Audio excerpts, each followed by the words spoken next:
this is the items, the teaks that y'all were doing. This was the district and Travis. Oh, okay. Yeah, that was familiar. Travis and then district, so it's 5385. What? 5701. Not a huge difference. No. 7. Check this one out though. I like this one. I know, right? Every tiny 4135 and 4232. Then we've got our 4027. Very close. 4565. I'm okay with that because, you know, Amy told us last year this is going to be the lowest group we remember having. Yes. And I'm kind of actually proud of that. Yeah, Not particularly of my class because I'm not used to coming in last. I think that other note. The questions, and we identified what they were. Yes. And so like question 1 was an imagery question, and we really talked about that one because that was really, to me, that one was hard. Cause it talked about a gray dawn traced the mountains. And to me, the kids really had a hard time with that one. So that the other imagery question was 3. And it says, what does the phrase "still as stone" in the sentence suggest about the baby elk? Well, to me, that one was difficult because there are 2 choices there that are really close together. One of them is they're not moving, which is the correct answer. But because they were on a grassy bed, the kids picked because they'd fallen asleep. So it was a very difficult question because the 2 answer choices were very close together. And as a group, for imagery, we did 53.85% as a grade level. Now I think some of us,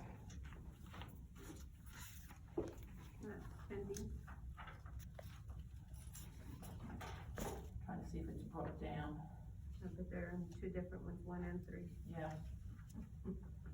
Mine did better on 3 than 1, but then my Spanish students, the Spanish test is a little off, did better on the first one. Yeah.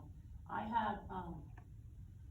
had 66% on that question, and mine did better on the first one than they did on the second one because they all wanted to pick that one that they'd fallen asleep. So to me, that was, I know they're gonna be close, but I think that was just a little closer than, you know, I expected. Question number 2 goes along with we talked about our know, what they needed to know, and it was with the suffix ly, and we did a lot of work with that. It also had the Latin root rupt on there. We did a lot of work with that. As a school, that's question number 2. It's 5.3C. We did really good. It was 71.15%. You've got it written up there. I can't see that. Higher than district. And it's, we're right there with the district. So, they did really well there. And you gotta remember, these guys were those 4th graders that were so low last year. And we may think, that 55 that we just saw, that 53 was low. It's an improvement. It's growth on what they were getting last year. So I think we're doing good. 4 and 7 were text structure questions. And 4, I don't know about y'all, but they just, there it is.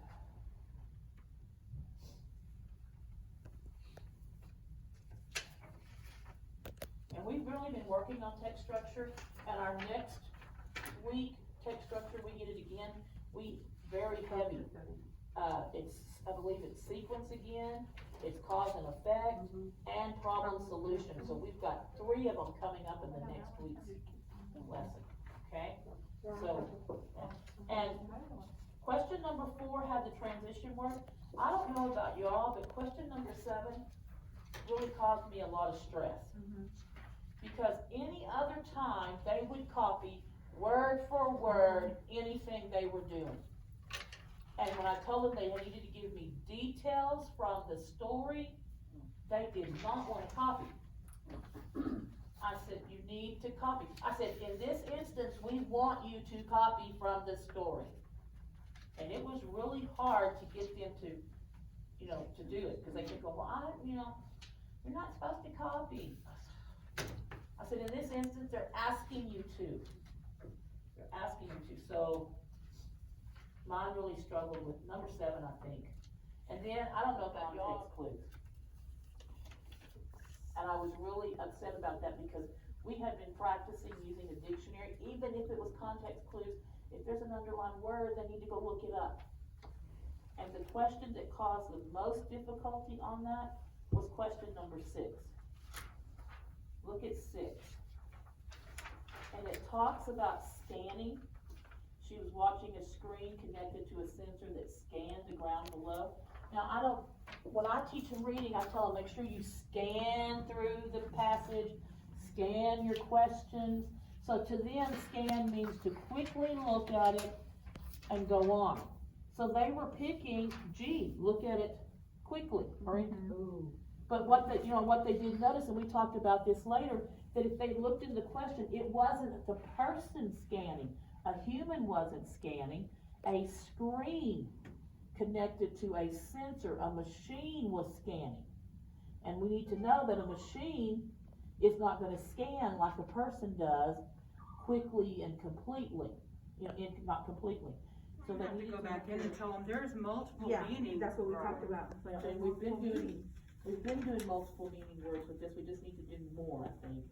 And it's a hard concept for them to understand, that words have more than one meaning. Yeah, and how it's used in the context is what they have to Yeah. kind of relate to. They have to think beyond that paper and go over. They have to connect. Right. So somehow we have to make it connect to math, science. And history, home student, so I don't have her work. But Dylan has a 100 on paper. I don't know what happened when he put it on the computer, cause it came out to a 63. But his paper is a 100, and he has got some really nice work. And even on the back, he has, what it is and why it's that. He's got some from the passage, so he did a really good job. And then I have a medium. This guy right here, this is my RTI guy. I'm gonna pass this around. I want y'all to look at his writing. My Spanish students are the same way. They, it's affixes and because our lecture is mostly in English, it's hard for them to focus on the Spanish. And even the Spanish test was, Very confusing. yeah, it's very confusing. Was it a different passage? No, It was the same passage, but the wording is the same, like, the English, they were so closely related that. Did you wanna look at that, or did you? And I talked to, I went over it with them because I had them all face to face. I've seen it. And they explained why, and I mean, it made sense, why they chose that. They had pretty good reasons why they chose, Yeah. Well, it's like those questions we were talking about when the answers were so close. I mean, they really had a good reason for it. I mean, even my kids who scored in my lower kids, their papers are nice, they wrote proof. And, like this one totally missed what the structure was, but she gave me an answer, and she gave me proof, but it was the wrong thing, but she knew what she needed to do. It's, yeah, and I mean, and her test looks really nice. I think part of it is they just don't comprehend the important parts.